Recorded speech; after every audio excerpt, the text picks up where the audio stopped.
such an easy thing to overlook. And most people get almost paralyzed by going, I don't know what I'm going to do.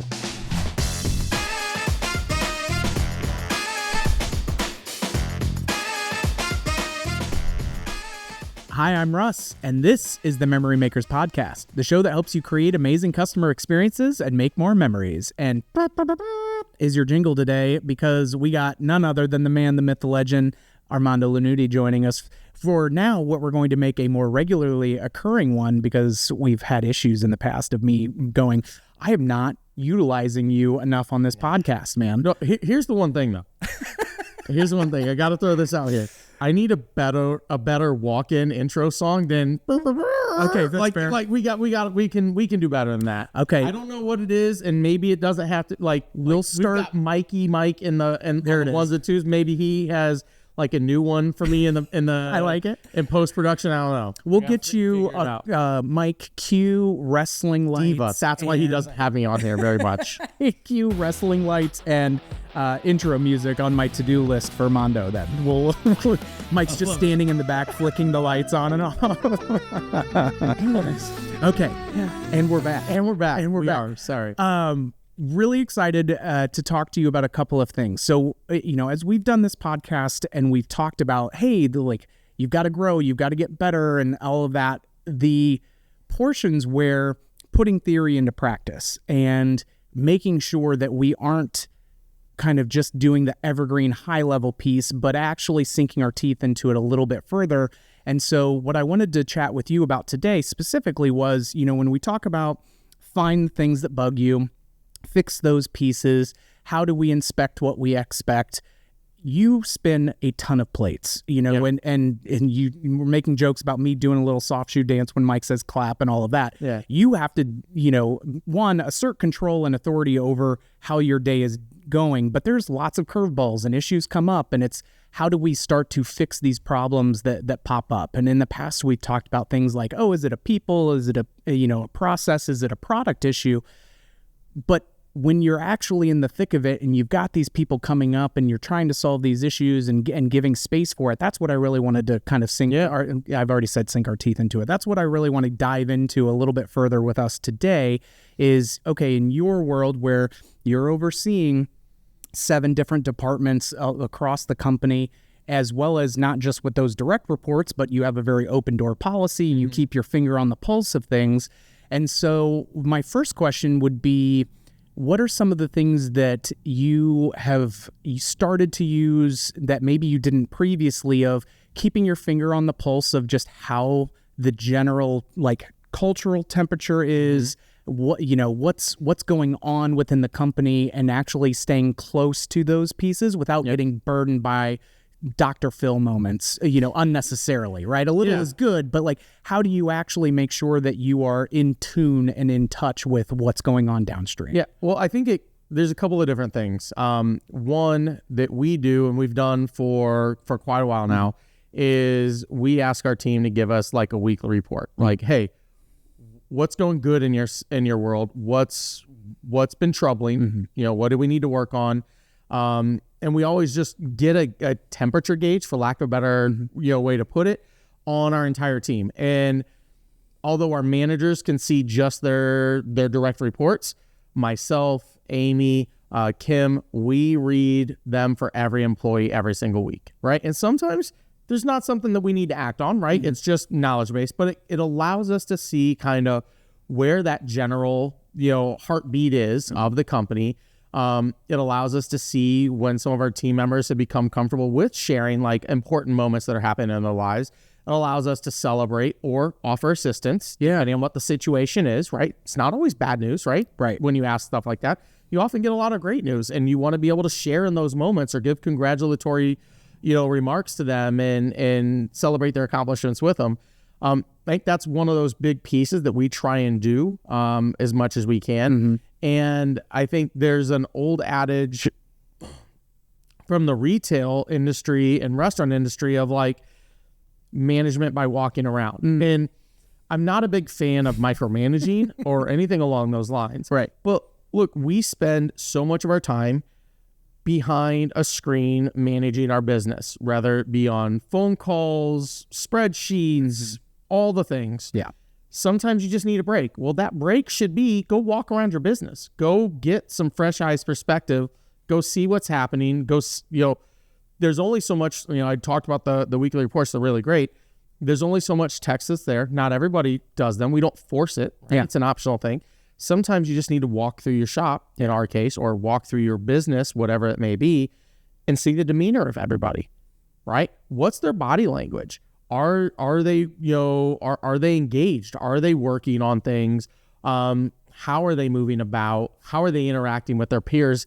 And that body language is so much more than any, even verbal communication that you would have, but way more than even just text, right? From that standpoint. Well, that makes a lot of sense. And I have one, I'm not always the most consistent with filling out those reports, but I will okay, yep, I want to do that. And I'm a person where I may be not oversharing on all of the things. And you get some people that are saying, well, I don't want to burden someone with this or all of that. So even when you have a tool like that in place, some people, their personality, whether it's for hey, I'm just not a sharer, or other people who are like, oh, I just don't want, they don't need to be bothered by Correct. this. And that can be some force fees. Right.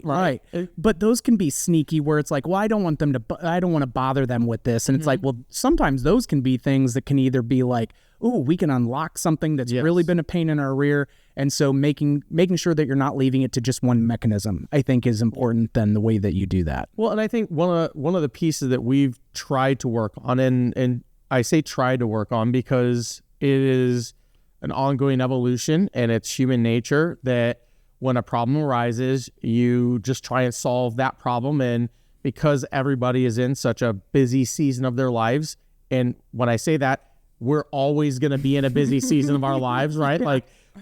There's always something new, right? It's that old kind of thought process of, the time is never going to be right. Just take that first step, right? Whether it be, in a business, entrepreneurship, having a family, whatever the case may be, because you're always just going to have to deal with life.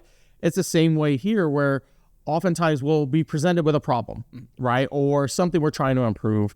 And human nature, I want to get this thing off my plate so I can go on to the next thing. And we solve a surface level aspect of it, right? So one of the things that we try and do whenever we can is go, okay, hold on, before I just try and solve this, what is causing this? What is the root cause of this? Because if I'm just taking and solving the surface level piece that I see, it's going to resurface at some point. Yeah. Right? It's going to happen again.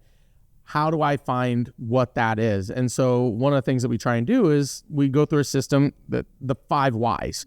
We don't always get to 5, right? Sometimes you can kind of find the root cause at 3. Mm-hmm. Sometimes you start to go down this path and you find you get a couple layers deep, and it actually spreads into 2 different areas that might be contributing to it.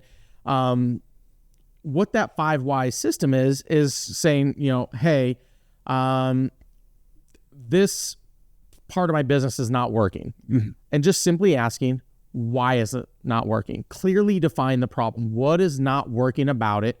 And what do you think your cause is? Why is that thing happening? Mm-hmm. And before you then try and solve that, you go to that step where you've said, hey, this isn't working. I'm trying to think of just an easy example of, hey, website's down, right? Mm-hmm. Super generic example. Website's down. Why is it not working, right? Is my internet out? No. Is it the web domain services, right? Or maybe it's the hosting site. And then you just keep going down that rabbit hole and finding out, does your website need to be rebuilt? This is a bad example as I'm walking through. No, but I'm saying, get that. You've got to find those levels. Well, and I think where we've also seen it is, so even if we looked at it from a product perspective or something of, okay, we are up to our eyeballs in projects. And so we have we're having trouble keeping up with the production quota that we need to be able to hit. Well, is that why is that? That could be, to your point, of a multitude of things that you need to kind of either rule out or hone in on. is, okay, is this a human bandwidth issue? Right. Is it a scheduling of like how are we prioritizing and ordering certain projects? Are we, getting Is too much procurement more something coming whack-a-mole? in? Is it delay in supply chain? Like, and so then, okay, well, let's say it's a supply chain thing. Okay, great. Like, then why is that, are these 3 vendors that we're using, they're terrible about turning around their, pieces to us, or it takes longer, or we're importing this one thing, and now we need to find a different supplier for that, or and let's run down that. It might be like, hey, this vendor takes forever to get something to you because of how they process their order, right? So now the question is, well, is there anything we can do to make the processing of that order smoother, faster, whatever? Batch order things on the front end? Correct. Do we do it in groups of 3? Do we change how we put in our POs? Do we change the data we're giving them? Right? If it's a piece that we need to order in, do we change how we prep it? Do we change what material we're ordering? Right? Maybe there's a component of it that is causing the longer delay of turnaround that is not consequential to our outcome, right? But just happened to be something that was added in because we didn't know better, or they didn't know better, whatever the case may be. It's going down that rabbit hole and going, why is this not working? Great. Why is that the cause not working for it? Great. Why is that one? Because what you'll typically find is if you get at least 3 layers deep, you'll start to see where the true issues lie. And that's the point where you can actually make some solves. And the reason it's so important for that too is that there's often in any business, whether you're doing manufacturing like what we do, or you are operating an entertainment venue, right? There are snowball or knock-on or second and third order consequence type effects, however you want to term it, where this decision creates ripples downstream. Yeah. And so if you can solve it at the core element, you are not only saving time in one area, but oftentimes you're getting exponential improvements in making that change. Yeah, I love that. Well, and even that, like, okay, well, this supplier takes forever for us to get that stuff. Well, if you just moved on and checked the box and said, okay, well, we'll find a new supplier, you may not be speaking the right love language to their competitor or something else. And so then you get this like, okay, is it me or is it everybody else? And like taking a look in the mirror and and philosophically from this perspective, it's like, okay, is this something that we're doing? Is this something that we're underutilizing, or whatever that goes with? Because otherwise then the amount of time that it would take to ask a few questions with your supplier of, hey, we noticed this seems to be an issue. Like, how do you guys typically do these kinds of things? And that way you can make yourself less of a unicorn and be able to speak their love language, so to speak, if that's the right way to do it. Otherwise, you're going to just be repeating that same problem over and over and over again. So, and I think one of the things that you often run into in a business and that you have to work with your team on is a problem will arise. And first reaction to most problems is, oh my gosh, what do we do? What's happening and whatnot. So it's teaching them to first take a moment, take a beat, try and truly assess whatever this problem is or whatever this situation is, right? And sometimes they are big problems, and big problems can be intimidating because, we don't know where to start, or they feel like maybe we don't have the authority or the autonomy to take care of them on our own. And so, as a little bit of a nerd quote that it's, I want to throw out there is something that I look at is our friend Whit from the Cosmere, right? And for those that know, shout out Brandon Sanderson. As any problem to overcome is merely a set of smaller problems to overcome in sequence, right?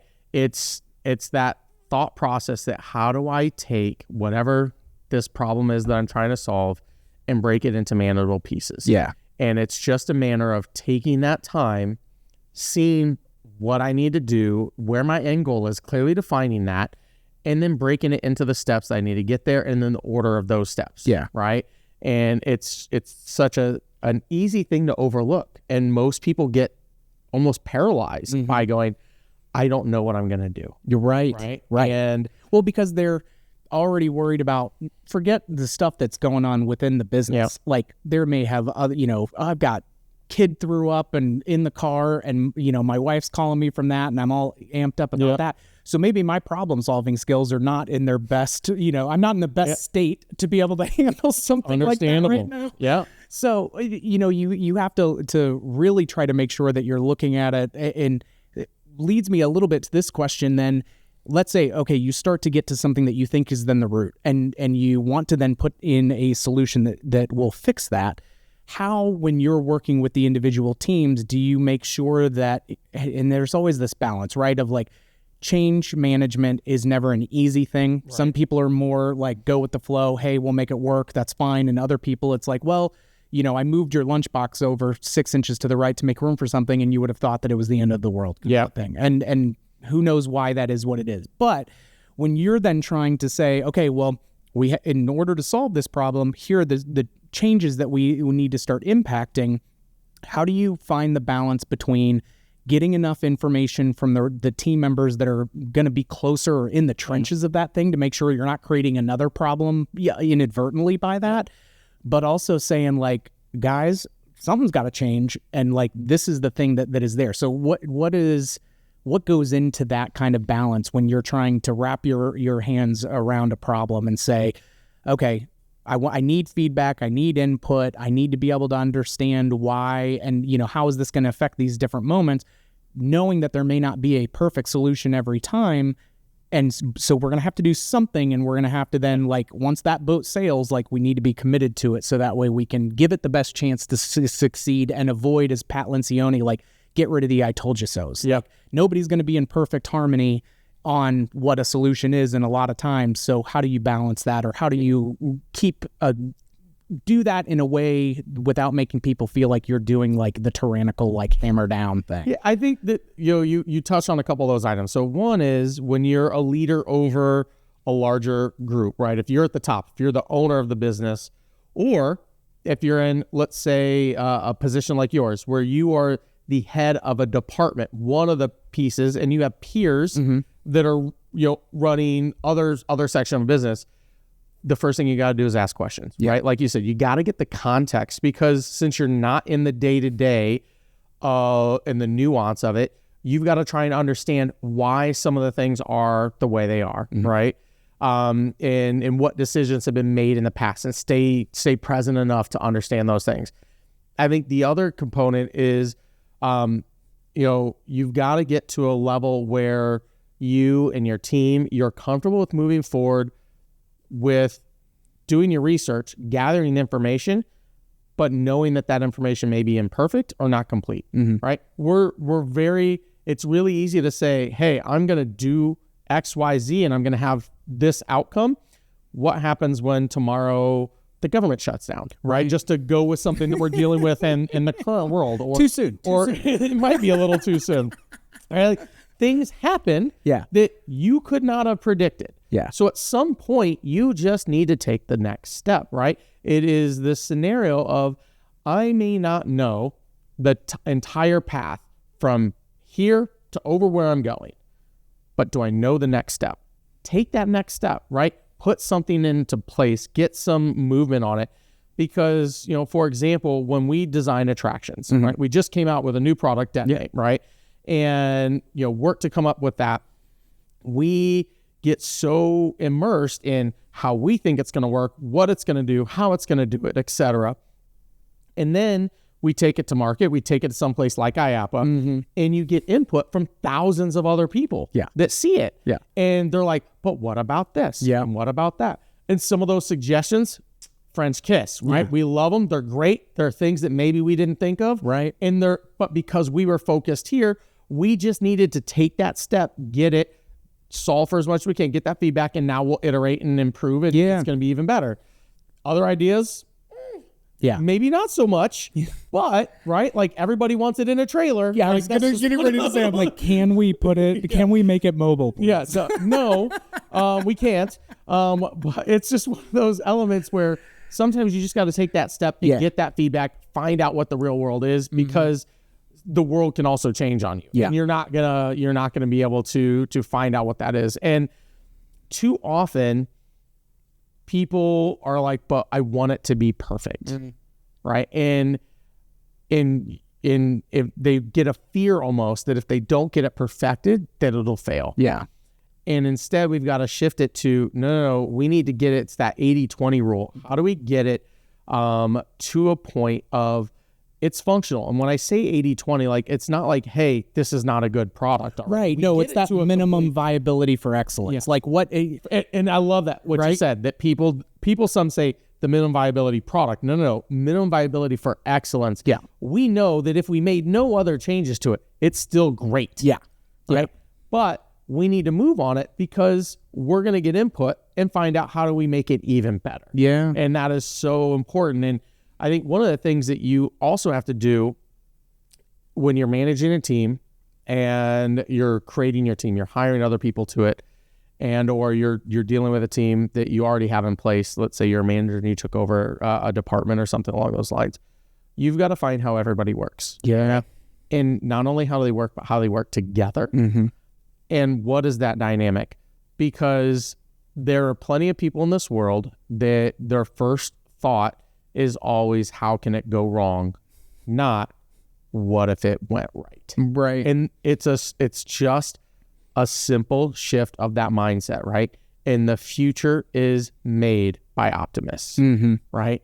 Every new invention, every new creation that we have is created by somebody who said, what if? And it was followed by, it went right, not if it went wrong. Yeah. And I think that is trying to get a lot of people on your team to have that mindset, whether it be naturally or something that they've been able to acquire. Unfortunately, it's one of those things. Some people are just more suited to it in their others. ways.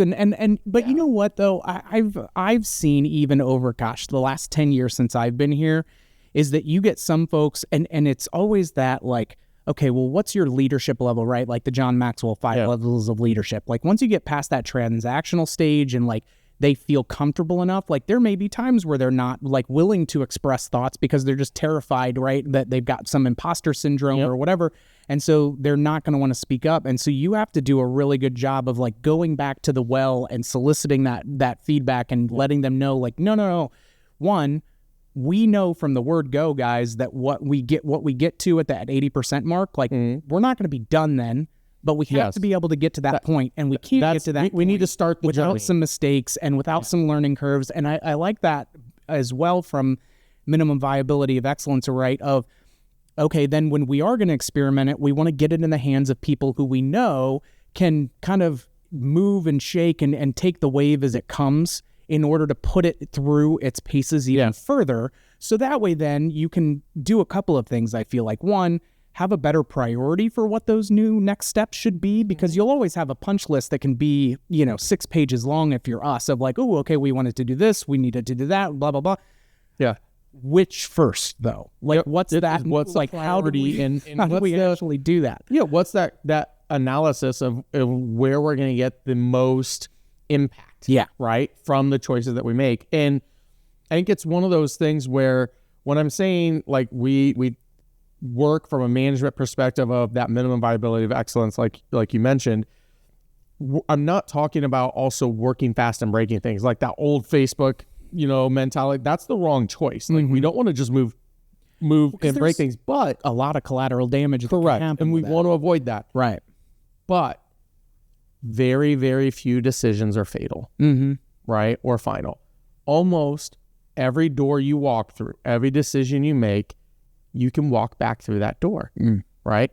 Doesn't mean it won't be painful if you have to walk something back. So that's why I don't like being reckless. You're like, but I don't want to ever have a fear of moving forward. Yeah. Because that is the only way we are going to be able to continue to innovate the way that we do, continue to create magical moments the way that we do, to grow our company, to grow our people, to grow all the things and the impact that we can have on society by creating these amazing environments, these amazing attractions that people get to do. We only get to do that if we take the next step. And if we try and do things that others haven't, or we try and do things where others have said that won't work, that's going to fail, or somebody else tried that. Look, the technology that we have today is different than the technology we had 6 months ago. Right? How many people, 6, 8, 12 months ago knew how much AI was going to really be a piece? And then even those that did, right? they didn't expect it to grow at the pace that it did. Yeah. How it's been done, right? And there's constantly moments in our society where we can think and see transitional changes like that you just couldn't have predicted if you were trying to create that perfect plan that we were talking about, which is why you got to move forward, right? Our cell phones, these smartphones, prior to 2007, nobody would have understood that there was going to be a point where you have a computer in your pocket. Yeah. Right? That wasn't a thing. Right. And look at how much that has transformed. Mm-hmm. And so there's constant moments throughout history where there will be new opportunities through just innovation and evolution and revolution that you've got to be willing to take advantage of. Yeah. And that's why you can't stop trying to move forward. You can't stop pushing the needle. And just because something didn't work before, you got to, that sacred cow needs to be put away, and you need to not let it stop you from taking the next step. Yeah. And I like your point too of you kind of have to know the team members though too. And I feel like you have to have a why that's going to be important to this person and why it's going to be important to this other person on your team. You still have to be able to lay that out of, okay, guys, when we're coming here and we're trying to make this change, like for my group that are more change averse, for my people that like more of the variety, like my variety folks are going to gobble this up. Yeah, they love something new, and it's a new shiny thing to go, and they've got 36 options. Swirling too, though, right? They got to get it to completion. Yeah, here's another one. Yeah, if they're taking ATM and there's 27,000 different things that are showing up as their future 100%. Possibilities. So again, for those of you who don't know, you got to check out Brandon Sanderson. It's an awesome series. Anyway, so you've got some of those folks who will take it in 27 different directions. Yep. You've got another person who's going to be just scared to take that first next step. And so you have to then be able to lay this out of, here's what we see success to look like based on the information that we have at this moment. Yeah. Here's why this has to happen, not only for the company, not only for our clients, but why it's important and will make your life, easier or better. And really drilling in and thinking intentionally about how that's going to translate. Doesn't mean you have to hold their hand. And for the people that don't get on board, they may need to, that may just not be the right part fit. Of management and ownership, right? Is there are times where, a great example, and I can't remember exactly where I had heard this, but you look at a company like Netflix, right? And they just bought Warner Brothers, and they're growing bananas. Yeah. The person that Netflix needed to be on their team when they were growing as an upstart competing with Blockbuster, some of those people were able to make the transition from DVD rental mail services to online, right? Some couldn't because that was not what they were built for. They were there for that first season. Others were able to navigate across seasons. Then Netflix made another evolution into content creation, right? With stuff like Stranger Things and whatnot that just had its 5th season and is going bonkers and all the different things that they do, right? Some of those team members that were great with getting them set up to be a digital distributor and provider are not the same people that are going to be able to help them grow in content creation, right? And now look at Netflix. Not only are they buying Warner Brothers, they're getting into our industry, right? They're creating these experiential venues. Yeah. Some of the people that transition with them are going to be able to make that. Some are not. Sometimes it's not that person is bad. Sometimes it's not that the company is bad. It's the season has changed for one or the other, right? Sometimes it's not just about Netflix. Sometimes it's that employee's season has changed, right? They were in this stage of their life and now they're in this stage of their life. And I think it's super important to be transparent with your team members in those scenarios so that it doesn't have to be a bad breakup. Well, right? And it helps. I think it doesn't have to be a conflict. Yes. Well, at the very least, it helps them see again, there are some circumstances where it's it is you. You're not wrong. But in most cases, it's just, okay, this is the direction that we want to go. And why, here's why, why.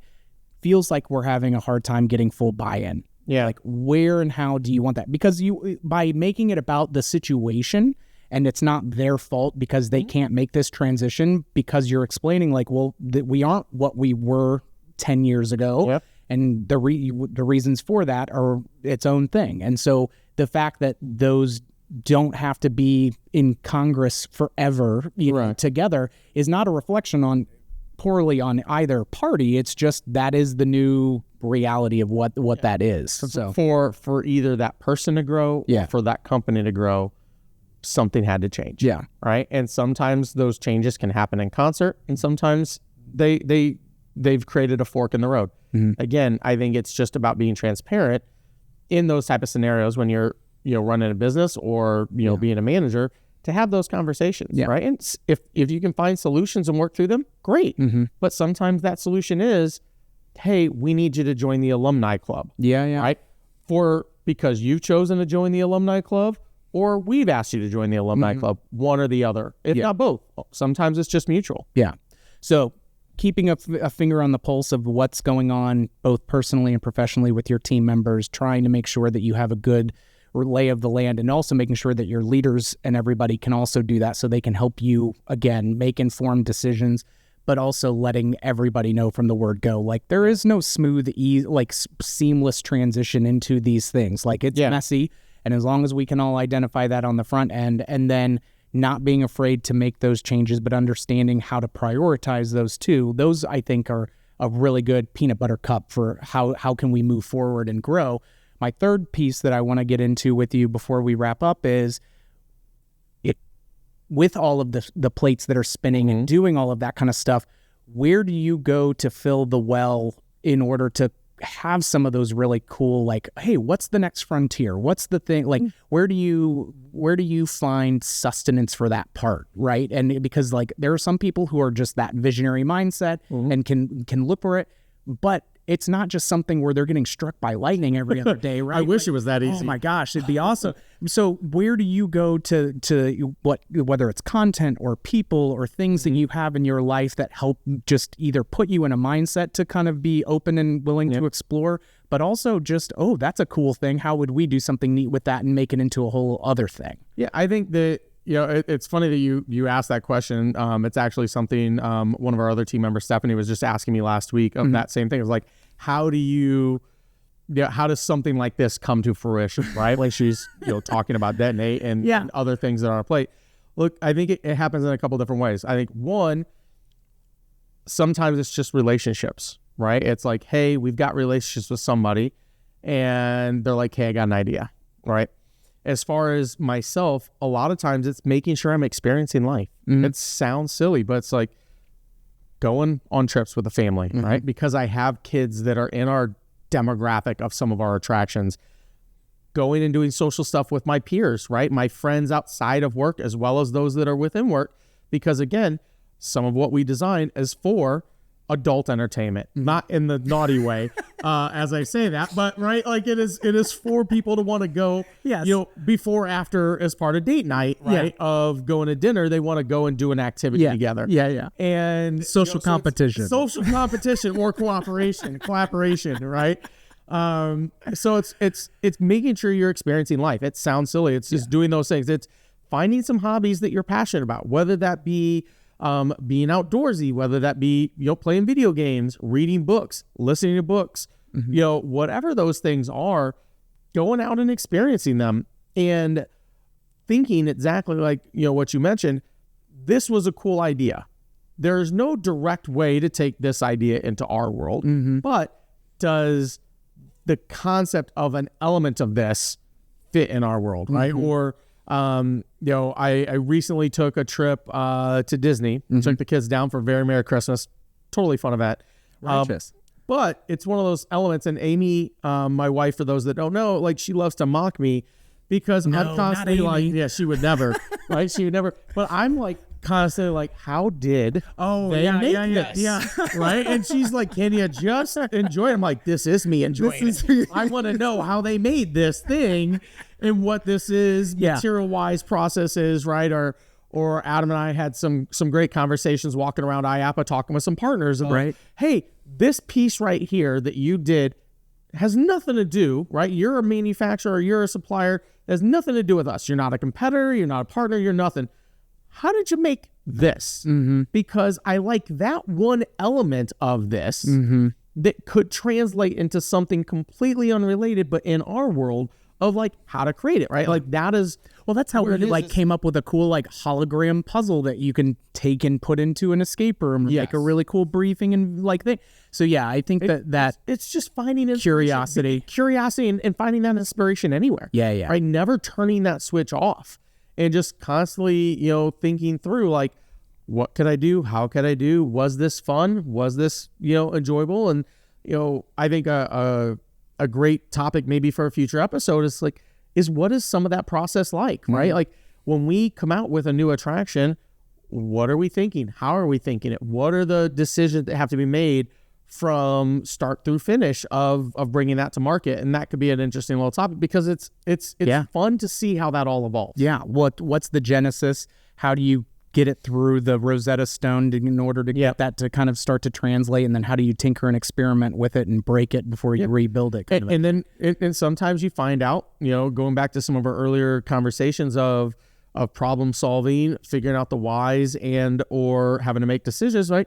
Sometimes you find that a path that you started to go down is not the right path, right? For every item that we've brought to market, there have been a handful or more that we've not. Yeah. Because it didn't make sense once we got far enough down that path.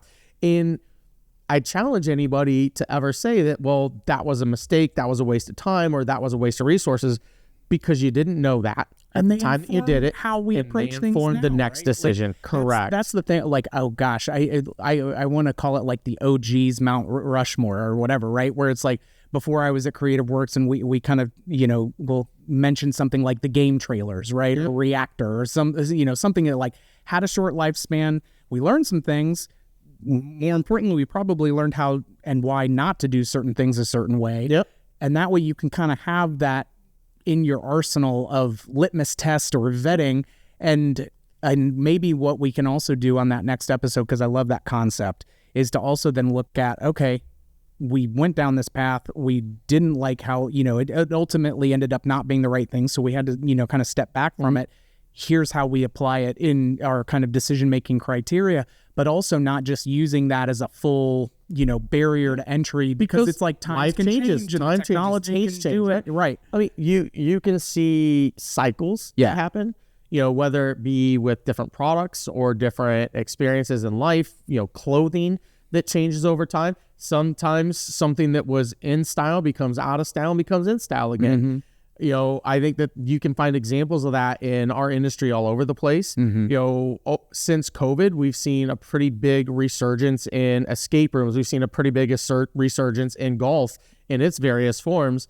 That prior to COVID, for whatever reason, we're in a down cycle. Yeah. And but if you went 10 years prior to that, we're in an up cycle, right? Yeah. You're going to constantly find evolutions that take place, and sometimes those evolutions are because new variants of them have been able to come to fruition, right? You look at something like Lucky Putt, and the technology that has borne fruit there evolved over time and just wasn't simply available 20 years ago, 10 years ago to be a thing. Yeah, I love it. I think that's a great place for us to wrap for this episode. I appreciate you bringing the noise and bringing the funk for us. So, Always. And Mike, I'll work on some entry music and light show for Mondo next time. I want like total like WWE intro. Like we got to get Pat McAfee in here giving a sound off for it. I love it. Well, thank you all for joining us on this episode, and big shout out to Mikey Mike on the ones and twos, making this whole thing happen behind the scenes.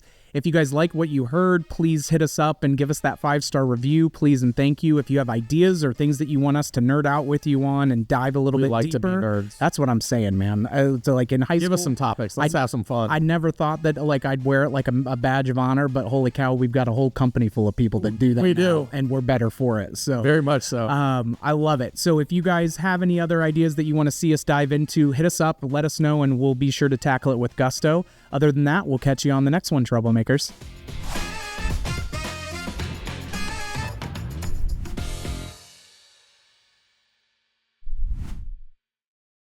That doesn't need to go on the blooper reel, Mike. No, that's all good. Oh, golly. Mike, what do you need from me as we... Thank you. You're welcome. So demanding. What is... It's like those. It's like those camera things where the snap. It's just the sound cue. So you got like some sort of AI behind the scenes, like looking for somebody to clap like a monkey. Is that what's happening here? Dance, baby. I like how it just blew your mind though. It totally fucking like why? I was like, that was the best time I've ever seen somebody tell you to dance, monkey, and you did, Russ. Well, you did. There were no questions asked. He's like, yep, You got it, I got you. On a real natural, organic conversation. I mean, make it up as you go. You know, we talked, we briefed, we made, we got Cosmere references that are going to get dropped in here. Sorry, I'm just making you guys wait. That's fine. We build in all the time on the front end and the back end Oh, for the fluff. All right. You ready, Mike? All right.